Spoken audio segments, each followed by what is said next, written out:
Tell me, Hazel, did your husband really push you? If he has hurt you in any other way, you can tell me. I can help you report it to the authorities. No, Doc. There's no need to do that. The truth is, we just had an argument. He didn't really mean to push me. Doc, how is the baby? The baby's fine, Mr. Cruz. It was a threatened miscarriage. What? Muntik na raw ako makunan. Your wife had premature contractions, but we've given her medication for it, and we've also stopped the bleeding. Right now, bed rest is what's best for her. And please, try not to stress the patient. I did not mean to stress her. That's her. That's your baby girl. Dr. Reynolds, urgent call for you. Please excuse me.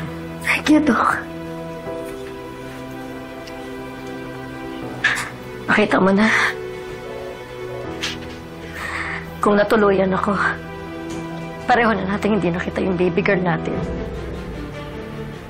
Manuel, hindi ko na sinabi sa kanila na tinulak mo ko. Pero hindi na dapat maulit to. Please lang. Please, huwag na tayong mag-away. Alang-alang sa baby natin.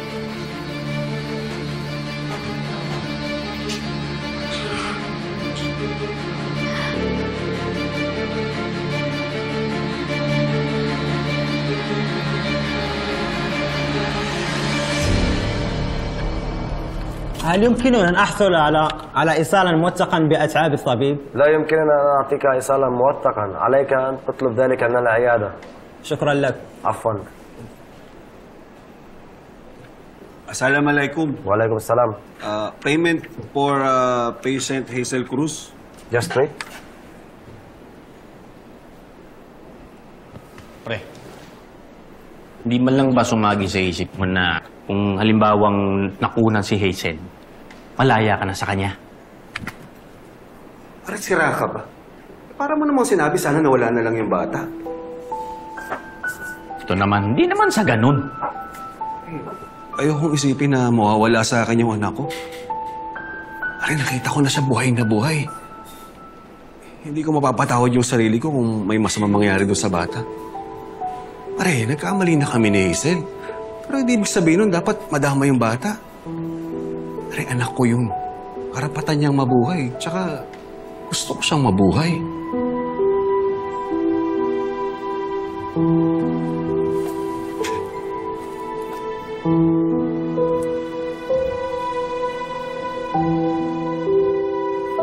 Alam mo, Alice, kitang-kita ko sa mata ni Manuel na mahal niya ang baby ko. Kung di ka pa pala muntik na makunan, hindi mo malalaman yan. Blessing in disguise nga siguro yung nangyari. Nag-away kami ni Manuel at naitulak niya ako. Pero ayoko na mangyari yun.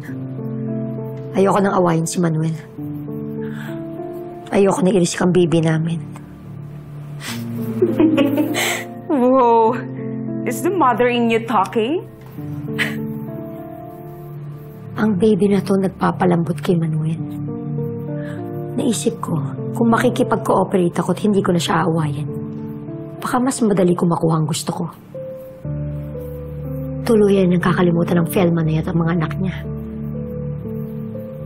Ako at ang baby ko na lang ang magiging pamilya niya. Ay, naku.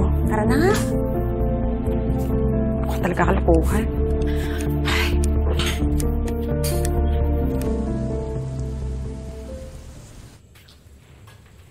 Hoy, mukhang masarap yan ah. Nagluto kita. Sarap yan, tikman mo. Wow, chicken liver. Rich in iron. Mabuti yan para kay baby. Saka yan yung lagi ko niluluto nung buntis si...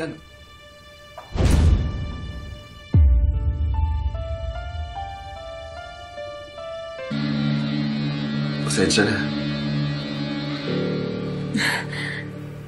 Ano ka ba? Umupo ka na dyan. Sabayan mo na ako. Sige na. Sabay na tayo kumain.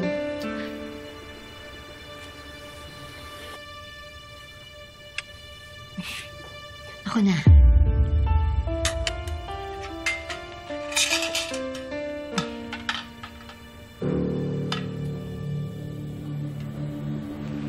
Ito, alam kong paborito mo to eh. Salamat. Yan. Sige na, kumain ka na. Mamaya niluto ko. Siyempre, titikman ko talaga to.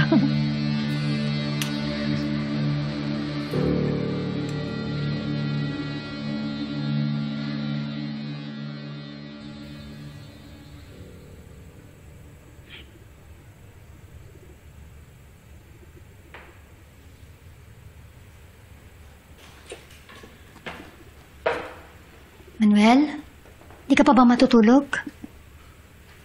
Sige na, mauna ka na. Alam mong bawal ang napupuyat sa buntis. Ka na.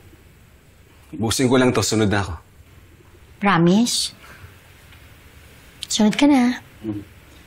Good night.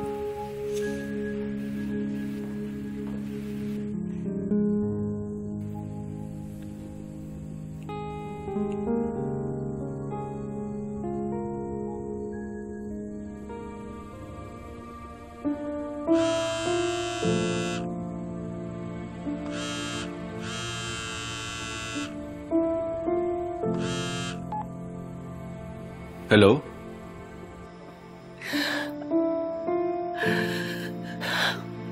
Kumusta naman yung dati kong mahal? Na may mahal ng iba. Velma? Lasing ka ba? Pero ngayon kung lasing ako. Velma, hindi ka naman umiinom.